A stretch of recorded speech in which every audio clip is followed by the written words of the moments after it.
भिलाई में रविंद्र उत्सव 2026 का भव्य समापन अवसर पर स्वर्गीय वरुण सेन की स्मृति में विशेष सम्मान समारोह का आयोजन किया गया। कवि गुरु रविंद्रनाथ ठाकुर की जयंती पर सरगम ए म्यूजिकल भिलाई द्वारा आयोजित 2 दिवसीय रविंद्र उत्सव 2026 का समापन सेक्टर 2 स्थित डोम शेड में शानदार तरीके से किया गया। कार्यक्रम की शुरुआत संगीतमय प्रस्तुतियों से हुई, जिसमें स्थानीय कलाकारों ने रविंद्र संगीत, नृत्य और काव्य के माध्यम से दर्शकों का मन मोह लिया। उत्सव के दौरान आयोजित विभिन्न प्रतियोगिताओं के विजेताओं को मंच पर सम्मानित किया गया। वहीं समापन समारोह का मुख्य आकर्षण स्वर्गीय वरुण सेन की स्मृति में आयोजित सम्मान समारोह रहा, जिसमें शहर के विभिन्न क्षेत्रों के उत्कृष्ट कार्य करने वाले प्रतिभाशाली और समाज सेवी व्यक्तियों को सम्मानित किया गया। कार्यक्रम के डायरेक्टर सोनाली सेन ने बताया कि यह आयोजन पिछले 16 वर्षों से लगातार किया जा रहा है और इसका उद्देश्य कला और संस्कृति को बढ़ावा देना है।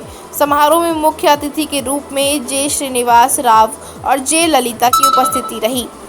पूरे आयोजन में बड़ी संख्या में कला प्रेमियों की मौजूदगी देखने को मिली, जिससे माहौल पूरी तरीके से सांस्कृतिक रंग में रंगा नजर आया। जो अपने अपने क्षेत्र में अपनी काबिलियत दिखा चुके हैं, ऐसे 5 विभूतियों को मैं सम्मानित करती हूँ वरुण स्मृति पुरस्कार के द्वारा। जब अपने पिताजी को याद किया तो आपकी आंखें नम दिख रही हैं क्या? नम इसलिए दिख रही है क्योंकि पिताजी को खोए हुए आज लगभग 30 साल हो गया है। सन 1996 मैं बस पढ़ के निकली ही थी, उस समय की बात है। पापा को खो दिया मैंने, और आज मैं जो कुछ भी हूँ उन्हीं की प्रेरणा और उन्हीं का मार्गदर्शन तो मुझे मिलता रहा उस समय, उसी का असर है। और साथ ही मेरी माताजी हैं जो मेरी संगीत की प्रथम गुरु हैं। मेरी माता पिता के आशीर्वाद और मार्गदर्शन के बगैर इस तरह का आयोजन को लगातार 16 साल तक करना संभव है। सबसे महत्वपूर्ण बात ये सबसे ज़्यादा पापा का आपको योगदान मिला कि माता जी का योगदान मिला? पापा का योगदान किस क्षेत्र में कह रहे हैं? पापा पूरे जीवन काल में, क्योंकि आपका एक ऐसा उभरता हुआ टैलेंट है जो मंचासीन है।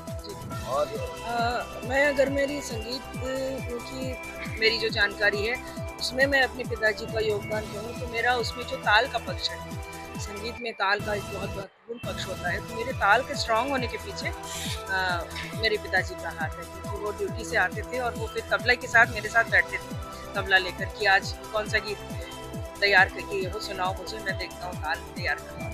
आज इस कार्यक्रम का मुख्य उद्देश्य है रविन्द्रनाथ टैगोर की जयंती, और साथ ही आज की जो जनरेशन है, आज की जो पीढ़ी है, उनको उनकी रचनाओं के बारे में बताना, अवगत करवाना, क्योंकि आज के बच्चे जो है वो इतने बिजी रहते हैं, उनकी शेड्यूल इतनी बिजी हो गई है कि सांस्कृतिक हमारे जो देश की जो सांस्कृतिक धरोहर उसके बारे में भी उनको जानकारी मिलनी चाहिए। बस मेरा इसी दिशा में एक छोटा सा प्रयास है।